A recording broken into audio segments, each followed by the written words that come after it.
Hello and welcome to Byju's IAS. Let's take up the analysis of today's The Hindu newspaper by looking at an editorial from page number 6 of the Delhi edition. This editorial deals with the National Monetization Pipeline that was recently launched by the Union Finance Minister.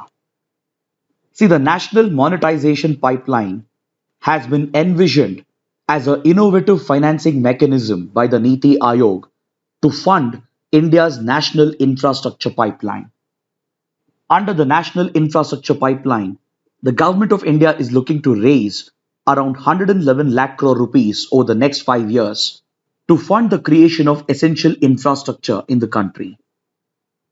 But financing such large scale infrastructure projects will require innovative financing mechanisms because, as per the estimates of the Niti Aayog, the traditional sources of revenue and capital to the government will only finance around 83 to 85% of the capital expenditure, which is going to take place under the National Infrastructure Pipeline. So there will still be a shortfall of around 15 to 17% in funding to sponsor the ambitious infrastructure projects that have been envisioned under the National Infrastructure Pipeline. So, to bridge this gap in funding, and in order to raise adequate resources for capital expenditure on infrastructure creation, the government is looking to come out with innovative financial mechanisms which will supplement the traditional sources of capital for the government. See, currently, in the light of the pandemic and the economic slowdown, the government's fiscal bandwidth has been severely constricted as its expenditure on the social sector and the healthcare sector has gone up, and the massive economic stimulus that the government has been forced to provide as a result of the pandemic and the lockdowns has strained the overall financial resources of the government. So, in such a scenario, the government has a few traditional and innovative options to raise fresh capital for funding these infrastructure projects. The traditional approach involves carrying out disinvestment in government owned entities such as public sector units. So, in case of disinvestment, the government will sell its shareholding in public sector units, thereby transferring the ownership of government held entities into the hands of the private sector and the retail investors. So, the proceeds of this disinvestment will raise capital for the government because this fresh revenue could be channeled towards infrastructure creation. It will also help in transforming the loss making PSUs by bringing in the efficiencies and the best managerial practices of the private sector, and it will also help in monetizing the highly valued profit making PSUs as well.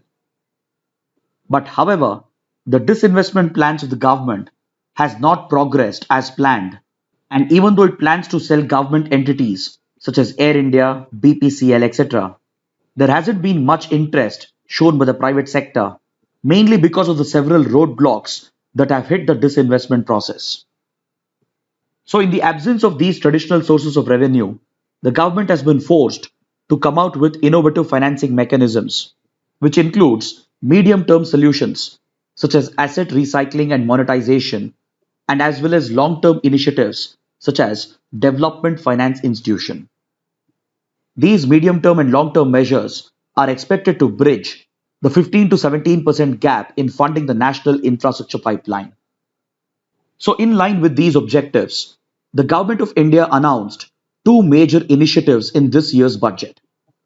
One was the establishment of a development finance institution which would be professionally managed and would act as a provider, enabler, and catalyst of infrastructure financing. Accordingly, the National Bank for Financing Infrastructure and Development is being constituted after the concerned bill was enacted by the Parliament this year. Such a development finance institution will essentially function like a bank and raise funding for infrastructure projects with guarantees provided by the government. But however, such finance institutions differ from traditional banks because they don't take deposits from the depositors. So, through government guarantees based on sovereign wealth funds, the DFI will be expected to raise funds by borrowing from multilateral institutions. So, this financing route is expected to raise around 5 lakh crore rupees in the next 3 years, and this happens to be one of the innovative medium term solutions that has been worked out by the government to meet the capital expenditure gap for the national infrastructure pipeline. And the other innovative mechanism that was announced in the budget was asset monetization and recycling. Under this initiative, the government is looking to monetize the existing public infrastructure assets through the recently launched National Monetization Pipeline. This will provide for another medium term solution for raising funds for capital expenditure. And under this National Monetization Pipeline, the government would be looking to monetize its existing infrastructure assets, such as brownfield projects, and the government is planning to raise around 6 lakh crore rupees through this innovative financing initiative over the next 4 years. This would not only raise the much needed funds for the national infrastructure pipeline, but it will also provide for better tracking, monitoring, and efficient management of existing assets of the government. Then, to further raise such resources at the state level, the government of India is also encouraging the state governments to follow a similar strategy for raising financial resources, including disinvestment through minority stake sale in government held entities, listing of state PSEs, and disinvestment of government holdings. The center is also pushing the states to look at privatization through strategic disinvestment, especially in loss making units. And apart from these traditional routes of financing, the center is also looking to raise resources through asset monetization and recycling. So, for this purpose, the National Monetization Pipeline has been launched by the Union Finance Minister. So, under this initiative, the center is looking to monetize its existing assets, and it is also going to push the state governments as well to either disinvest its shareholding in state entities or to monetize some of the assets so that the funds that are raised can be used to fund new infrastructure projects that involve capital expenditure. So, in conclusion, the objectives of the National Monetization Pipeline include laying down a medium term roadmap for the concerned ministries and agencies to monetize their respective assets, followed by providing a medium term visibility to investors on infrastructure assets pipeline. It will also provide a platform for the concerned ministries to track the performance of their respective assets, and it will help in bring in greater efficiency and transparency in the management of public assets. So, under this ambitious financing initiative, the Government of India is looking to monetize the public sector assets, especially those that are languishing and underutilized, such as airports, seaports, mines, stadiums, highways, railway lines, and even power transmission lines. These public assets will be offered to private players on a long term lease, and over the next 4 years, the government plans to raise around 6 lakh crore rupees through this initiative to raise innovative financing for the national infrastructure pipeline. But now, you might have a doubt as to what's the difference between disinvestment and monetization. See, in case of disinvestment, the government assets are entirely sold to the private investors and the retail investors. In the case of disinvestment, the government is selling its stakes or shareholding and transferring the ownership to the private sector.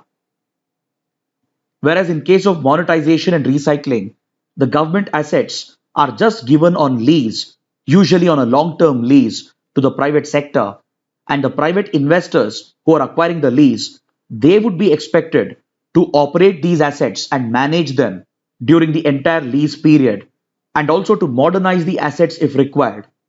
And in return, the private investors would be allowed to make decent profits over these investments.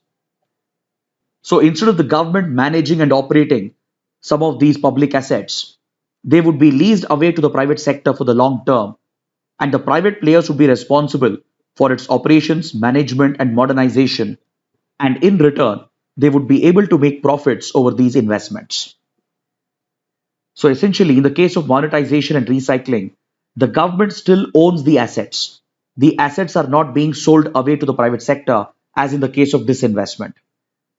So the airports, the stadiums, the railway land, the power lines, the highway stretches, they would still be under the ownership of the government, but only the private sector would be operating and managing them, thereby bringing in much needed revenue for the government.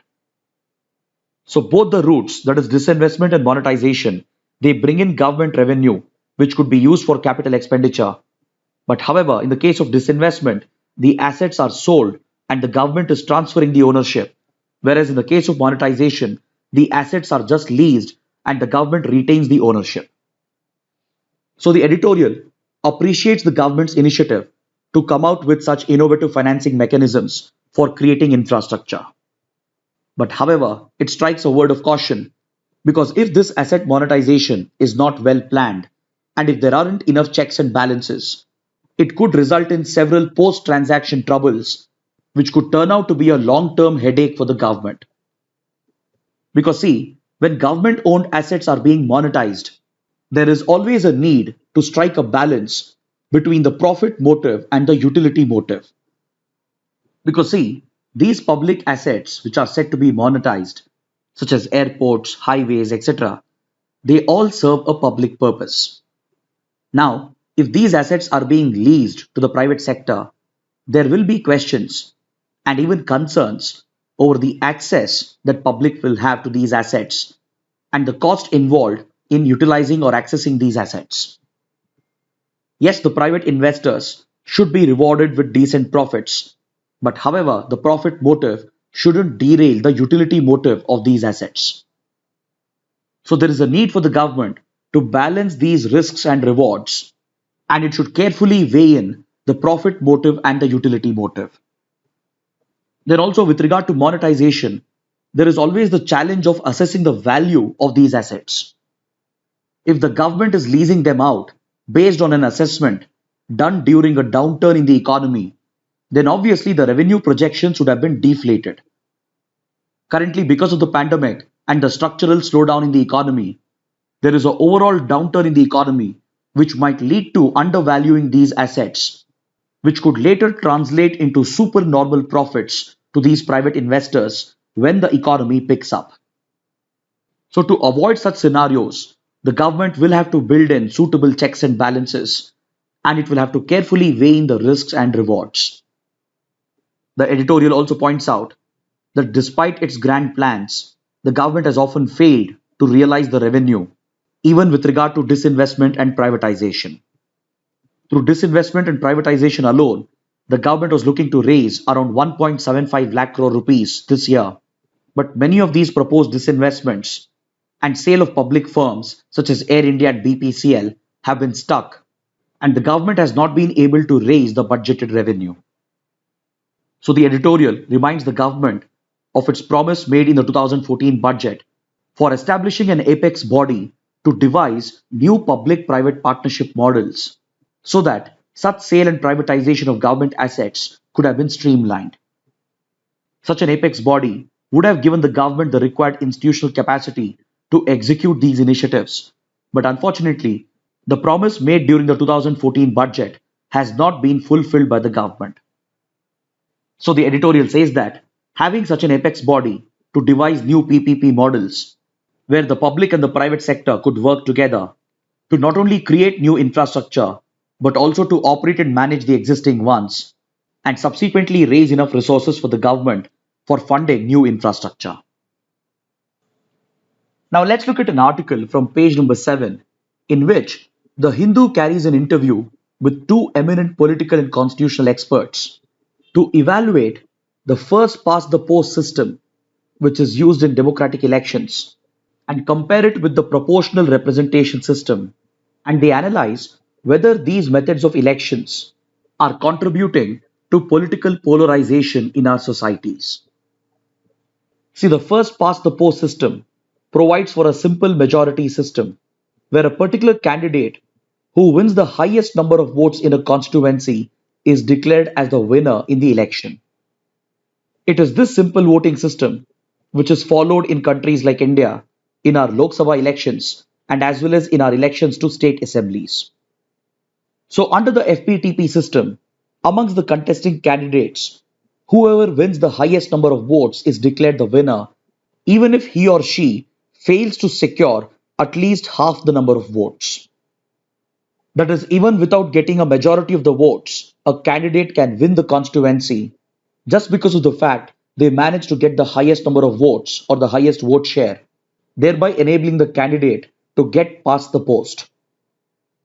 So, this method of elections, even though they are very simple, experts have argued that they are not truly representative.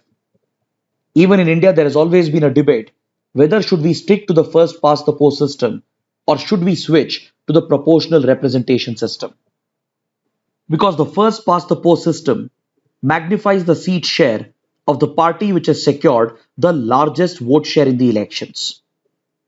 So, just by securing the largest vote share at the state or national level, a party can secure the highest number of seats in the parliament or in the state assembly, thus enabling it to form the government, even without having to secure at least half the number of votes. For example, in the 2014 elections, the NDA alliance managed to win a whopping 336 seats in the parliament, despite having secured a vote share of just 38.5%.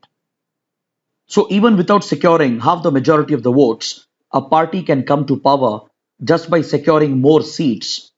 Because under the FPTP system, the seat share gets magnified for the party which is securing the largest vote share.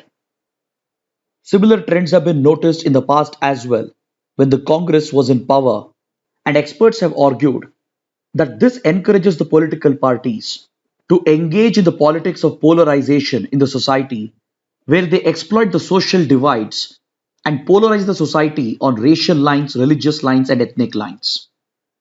This will allow them to secure the largest vote share, thereby allowing them to win the elections and form the government. And it could also result in a situation where these parties will go on to establish their hegemony and political domination for decades together.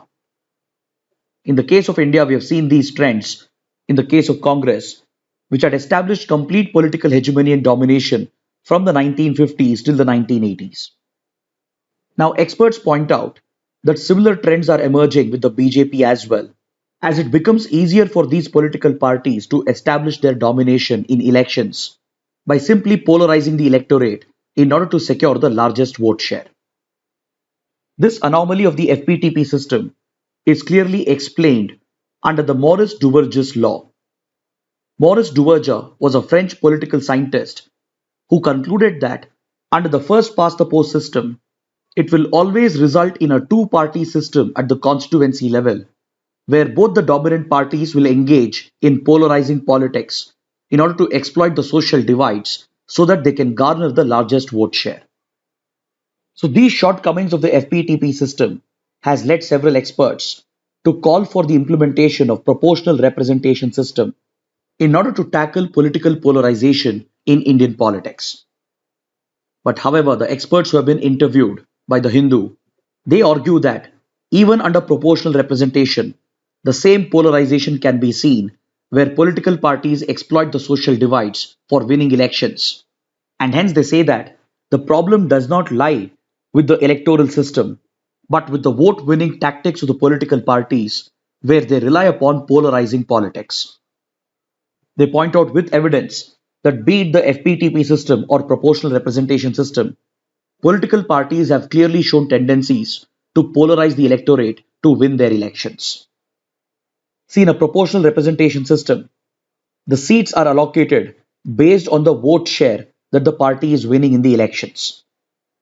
Such a proportional representation system is followed in the elections for the Indian president, but in the case of countries, it has been followed in several countries in Europe. It has even been followed in Sri Lanka and in Israel. But the experiences of these countries, especially that of Sri Lanka under the 1978 constitution, has clearly shown that even under the proportional representation system, the political parties were winning elections through political polarization, where they were exploiting the social divides, especially on the lines of race, religion, and ethnicity, to divide the electorate so that they could get the largest vote share or the largest number of seats. So, the conclusion of these experts is that the problem of political polarization is not a result of either the FPTP system or the proportional representation system, but it's a result of the narrow mindedness of the political parties. Now, let's take up a column from page number 7 that deals with the threat of extinction being faced by vultures in India and as well as around the world. See, vulture population around the world, particularly in India, has seen a massive decline in the recent years, and it has pushed most of the species of vultures towards extinction, and most of them have been listed as critically endangered by the IUCN on its red list. Unfortunately, vultures are largely misunderstood creatures, and we have often failed to recognize the critical role they play in the ecosystem as scavengers. In the food chain, as scavengers, the vultures feed on dead carcasses and rotting flesh, and they play a crucial role in clearing the ecosystem of its contaminants. Even in Indian mythology, vultures are celebrated by equating them with gods, and in epics such as Ramayana, characters such as Jatayu and Sampati represent the glorification and worship of vultures in Indian mythology. But despite this, we have largely misunderstood vultures, and the public in general have failed to appreciate the critical role they play in our ecosystems. And in many cultures, they are even seen as a bad omen. And all these factors have led to the neglect of vultures, which has been directly responsible for the massive decline in their population. In India, until the 1980s, there was a very healthy population of vultures amongst different species. Vultures belong to the family Accipitridae, which also includes hawks, kites, etc. And these are large birds which are heavy with a lifespan of 10 to 30 years. Vultures, especially, are slow breeders, and this makes the survival of every individual critical for the survival of the entire species. In our ecosystems, vultures perform a specialist role, and as scavengers, they have the ability to detect the presence of dead carcasses from great distances, and they are able to feed on dead material and are even able to digest it without the fear of infections because their stomachs have evolved to become highly acidic to digest the rotting carcass and rotting meat. Their digestive system has the ability to kill the disease carrying bacteria and pathogens that would be thriving on carcasses, and thus, by eliminating the rotting carcasses from the ecosystem, they play a critical role in the food chain and they help in containing the spread of pathogens and even the contamination of our water bodies and soil systems. So, scavengers such as vultures play a crucial role in the ecosystem in protecting other species, including humans, by consuming and clearing the rotting carcasses.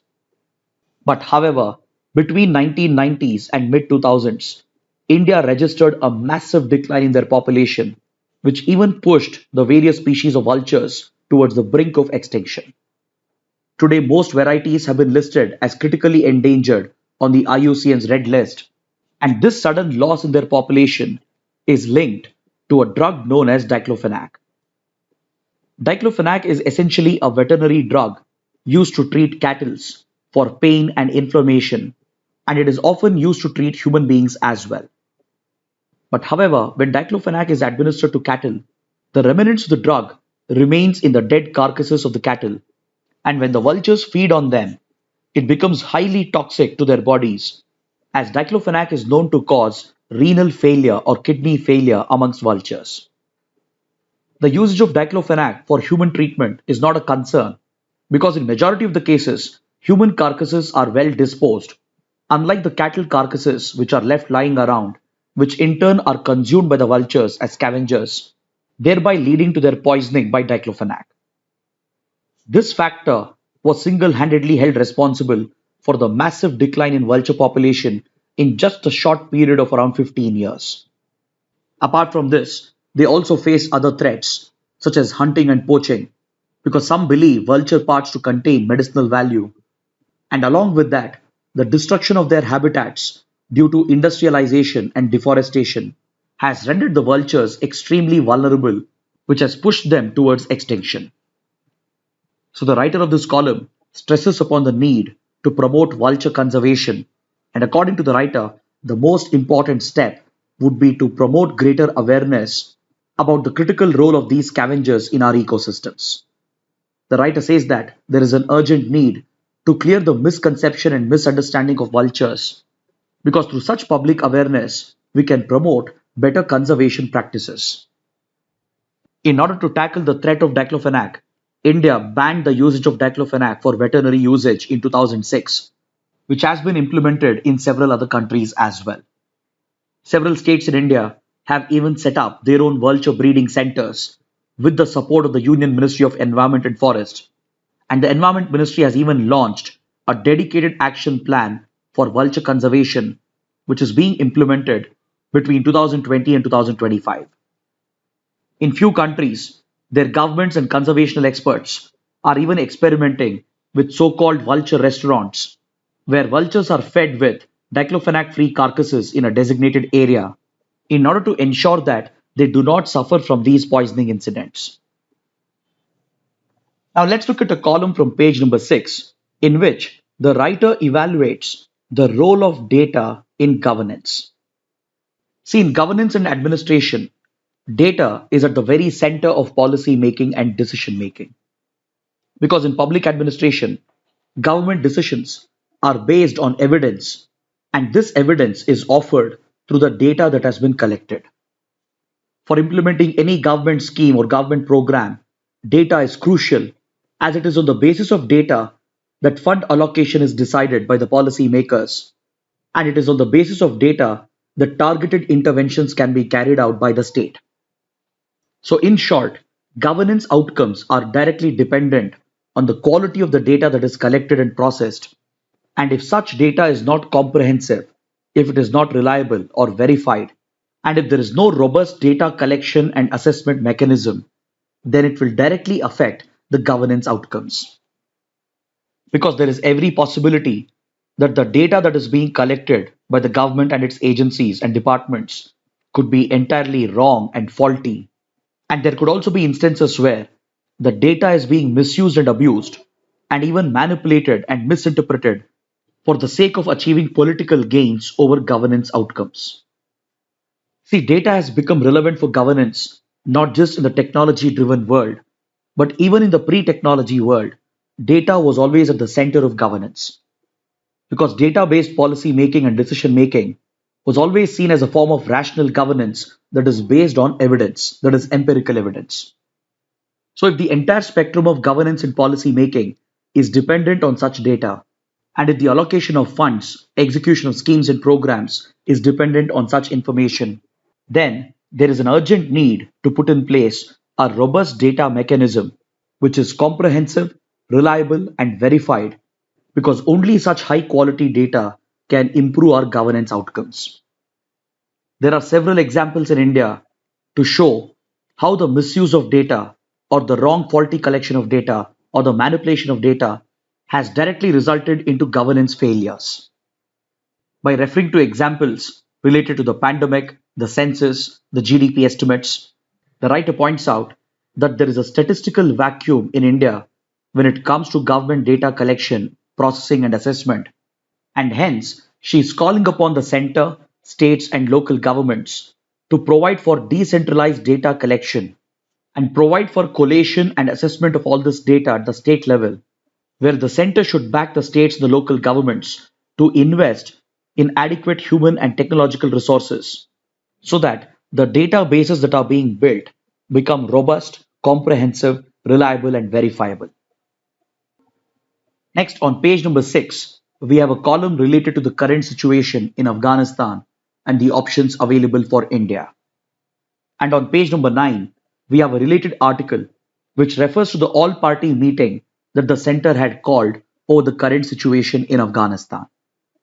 During this all party meeting, the center has informed the opposition parties that India is adopting a wait and watch approach to see how the dynamic situation in Afghanistan plays out in the coming weeks, based on which India will act accordingly to protect its national interests. Then, in this column on page number 6, the writer Suhasini Haider evaluates options available for India and how India can leverage its unique strengths in Afghanistan to remain engaged in the region in order to protect its national interests. But since we have covered this topic repeatedly in the last few weeks, I request you to go through these articles once. So now let's look at the mains practice questions. The first question: discuss the rationale behind the national monetization pipeline. Also analyze whether the asset monetization push needs careful calibration to evade future hazards. The second question: Does the first past the post system lead to political polarization? Critically evaluate.